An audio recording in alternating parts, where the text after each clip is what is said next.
جس کے نام 20 بیگھے زمین کر جاتے ہیں وہی کہتا دعا کر دو مٹی پیاری ہو جائے اللہ کو یار مہربانی کرو بیٹے ہیں آپ کے ٹھیک بڑھاپے کا سہارا ہے لیکن بیٹیاں آخرت کا سہارا ہوا کرتی ہے۔ وہ کہانی کس نے نہیں سنی یا کون نہیں جانتا ہے؟ کسی شخص کا انتقال ہوا جنازہ نماز کے لیے لا کے رکھا گیا۔ جب جنازہ نماز کے لیے لا کے رکھا گیا انہیں نمازیوں کی صف میں سے ایک شخص نکلا، اس نے نکل کے آگے کہا تھا صاحب نماز بعد میں ہوگی پہلے میرا قرضہ چاہیے۔ جیسے اس نے اتنا کہا تھا امام بھی مصلی سے پیچھے ہٹ گیا۔ اس کے کہنے کے بعد کہ نماز بعد میں ہوگی پہلے میرا قرضہ چاہیے، اللہ اکبر کھلبلی مچ گئی۔ بیٹے منہ چھپا رہے تھے، اپنی اپنی صفوں کے اندر کونوں میں جگہ تلاش کر رہے تھے۔ جب کوئی قرضہ دینے والا آگے نہیں آیا نماز جنازہ روک دی گئی۔ یہ بات ہواؤں کی طرح پھیلی اور چلتے چلتے یہ بات میت کے دروازے تک پہنچی۔ اس کے گھر کے اندر بیٹی موجود تھی، اسے پتا چلا کہ کوئی جنازہ گاہ میں ہے جو میرے باپ کی نماز جنازہ نہیں ہونے دے رہا ہے، سنا کہ میرے باپ کے اوپر اس کا قرضہ موجود ہے۔ بیٹی نے اتنا سنا اپنے مکان کی چابیاں لی ہے، بچوں کا ہاتھ پکڑا ہے، وہاں پہنچی جہاں پہ جنازہ رکھا ہوا تھا اور جانے کے بعد اس نے اپنی چابی ہاتھ میں لے کر کے پہلے باپ کے جنازے کے قریب گئی ہے، باپ کے چہرے سے کفن ہٹایا، ہٹانے کے بعد ماتھا چوما اور چوم کے کہا تھا میرے باپ پریشان نہ ہونا، ابھی تیری بیٹی موجود ہے، میرے ہوتے ہوئے کوئی تیری نماز جنازہ کو کیسے روک سکتا ہے۔ اتنا کہنے کے بعد بیٹی نے پھر ان لوگوں کی طرف رخ کیا جدھر وہ قرضے والا کھڑا تھا، کہا کون ہے جس کا میرے باپ پر قرضہ ہے؟ ایک شخص آگے بڑھا، اس نے کہا تیرے باپ پر میرا اتنا قرضہ ہے۔ اس بیٹی نے اپنی مکان کی چابی اٹھائی اور اس کی گود میں ڈال کے کہا لے یہ میرا مکان بیچ دے اور اس سے جا کر کے اپنے قرضے کے پیسے لے لے، اگر پھر بھی تیرا قرضہ پورا نہ ہو تو آ جانا میرے دروازے پہ، میں اولاد بیچ دوں گی، تیرا قرضہ ادا کروں گی۔ اللہ اکبر اتنا سننا تھا اس کی چیخ نکل جاتی ہے، چابی واپس کر کے کہتا ہے بہن مجھ پہ کسی کا قرضہ نہیں، میرا قرضہ کسی پہ نہیں ہے، بلکہ یہ جو جنازہ پڑا ہے اس کا میرے اوپر قرضہ 3 لاکھ کا تھا، میں اس کا قرضہ واپس کرنے آیا تھا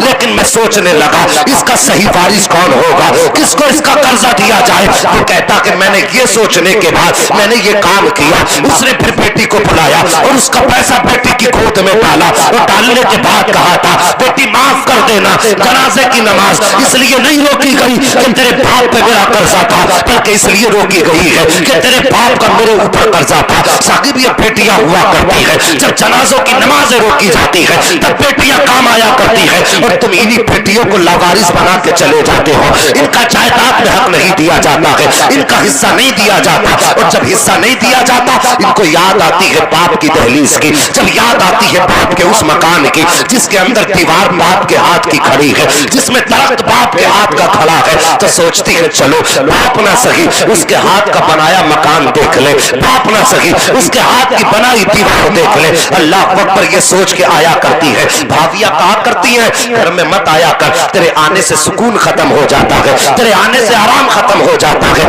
تو بہنوں کے کلیجے تڑپ جاتے ہیں۔ بیٹیاں کہتی ہے بھائی تیرے دروازے پہ دولت لینے نہیں آئے تھے، تیرے دروازے پہ روٹی کھانے نہیں آئے تھے، ہمیں تو باپ کی یاد آئی تھی جب تیرے دروازے پہ چلے آئے تھے۔ اللہ اکبر یہ کہتی ہوئی بیٹیاں گھر سے نکلتی ہے اور قبرستان جا کے باپ کی قبر پہ کھڑے ہو کے کہتی ہے میرے باپ اچھا کیا تو نے جو کیا ہے، کاش ایک مکان دے کے آ جاتا جو ہم در در کے ٹھوکریں نہ کھاتے، اور یار مہربانی کرو تم جائیداد چھوڑ کے جا رہے ہو، قبر میں ساتھ نہیں لے کے جانا ہے تو اتنا ضرور کر لینا جب مرو تو جب بیٹے آئے تو سادہ کاغذ مت منگا لینا، بیٹیوں سے چھپ کر کے بیٹوں کو بلا کر کے ان کے انگوٹھے اپنی زمین پہ ان کے انگوٹھے اپنی زمین پہ مت لے لینا، ان کے نام جائیداد ساری مت کر دینا، بلکہ جو بیٹوں کا حق ہے وہ بیٹوں کو دے کے مرنا، جو بیٹیوں کا حق ہے وہ بیٹیوں کو دے کے مرنا۔ اور یار جب ایسے کر کے جائے گا تو خدا کی قسم تیجا 40واں بعد میں ہوگا، فاتحہ بعد میں ہوگی، درود بعد میں ہوگی، تو قبر میں بعد میں آئے گا، مدینے والا پہلے تیری قبر میں۔ کیا بات ہے، نعرہ تکبیر، نعرہ رسالت، مسلک اعلیٰ حماد میاں صاحب قبلہ۔ یار سب کھا کے مر گئے، کوئی بیٹیوں کو دیکھنے والا تک نہیں، اور کہہ دیا جائے کہ باپ کی جائیداد میں تیری استعمال کر رہا ہے، بھانجی غریب ہے کچھ مدد کر دے،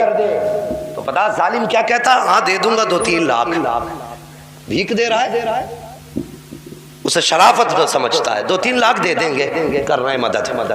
باپ کی کروڑوں کی سمپتی پہ سانپ بن کے تو بیٹھ گئے،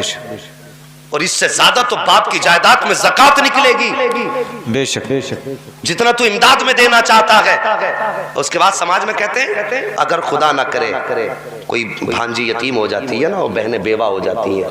اور اگر بھتیجوں کی بھانجوں کی آدمی شادی کرتا ہے نا، تو اگر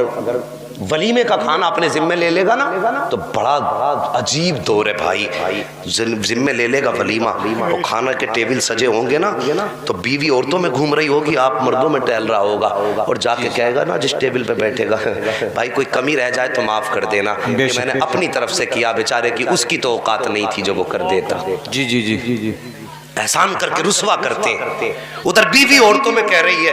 کہ بہن کوئی کمی رہ جائے تو بتا دینا، یہ ہمارے آدمی نے کیا ہے، بیچارہ وہ تو بڑا غریب تھا، اس کے تو بس کی یہ بھی نہیں تھی 4 آدمیوں کو کھلا دیتا، مہربانی کر اگر کسی پر احسان کیا ہے تو جتایا نہ کرو، کسی پہ احسان کر رہے ہو تو اس پہ احسان جتایا نہ کرو، اور یار اگر کسی کے ولیمے کے کھانے کا انتظام کیا ہے تو ٹیبلوں پر بیٹھ کے اسے رسوا نہ کر، تم اس طرح کے دعوے کیے کرتے ہو، اس کی اوقات نہ تھی میں کر رہا ہوں، غریب کی آنکھیں شرم سے جھک جایا کرتی ہے، گردن شرم سے جھک جایا کرتی ہے، وہ یار کسی پہ احسان کر کے احسان جتایا نہ کرو، بلکہ احسان پہ پردہ ڈال لیا کرو، دنیا نہ دیکھے گی تو کوئی بات نہیں ہے، جس کی رضا کے لیے کیا ہے وہ خدا دیکھ رہا ہے، جس کی رضا کے لیے کیا ہے وہ مصطفیٰ دیکھ رہا ہے، غریب کی مدد کرنے کے بعد اسے چراغے پہ رسوا نہ کر، بلکہ اس کا کام اپنے کام کو اس کا کام بتا دے، یہ کسی پہ ظاہر نہ کر کہ میں نے مدد کی ہے تب یہ ہو رہا ہے، اگر پتہ بھی چل جائے پردہ ڈال کے کہہ دے یار ذریعہ میں تھا، کرنے والا خدا ہے، جب تیری نیت ایسی ہوگی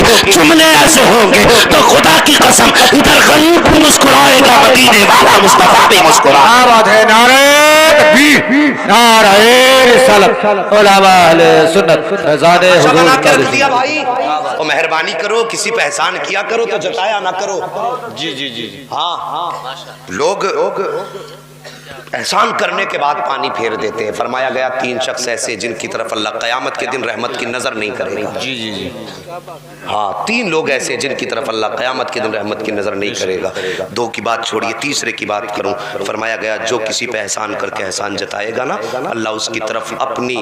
نظر کرم بھی نہیں کرے گا، اور بخشش اور مغفرت تو بہت بڑی بات ہے، رب اس کی طرف اپنی شایان شان دیکھنا بھی گوارا نہیں کرے گا۔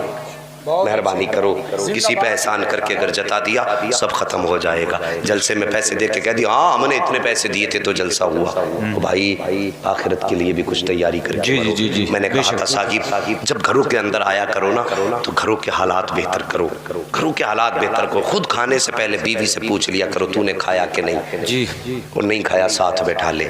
میرے نبی فرماتے ہیں عائشہ جب میں بیٹھا نا کھانا کھانے کے لیے، وہ خدیجہ نے کھجور دی، آخری کھجور رہ گئی، میں نے ہاتھ پکڑا، میں نے کہا خدیجہ تو بتا تو نے بھی کچھ کھایا کہ نہیں؟ فرماتے ہیں جب میں نے اتنا کہا آقا فرماتے میری خدیجہ کی آنکھیں برسنے لگی، میری خدیجہ کی آنکھیں برسی اور میرا ہاتھ روک کے کہنے لگی یا رسول اللہ اگر بھوک کی وجہ سے ہمارا کچھ نقصان ہو گیا تو صرف ہمارا نقصان ہوگا، آقا اگر آپ کو کچھ ہو گیا تو صرف خدیجہ کا نقصان نہیں بلکہ ساری کائنات کا نقصان ہو جائے۔ بے شک بے شک بے شک، جی جی، آقا اگر خدیجہ کو کچھ ہوا تو میرے جیسی 1000 بیٹیاں پیدا ہوں گی، جی، لیکن آقا آپ کے جیسے کائنات میں کوئی دوسری خاتون، آپ کے جیسی کائنات میں کوئی دوسری ذات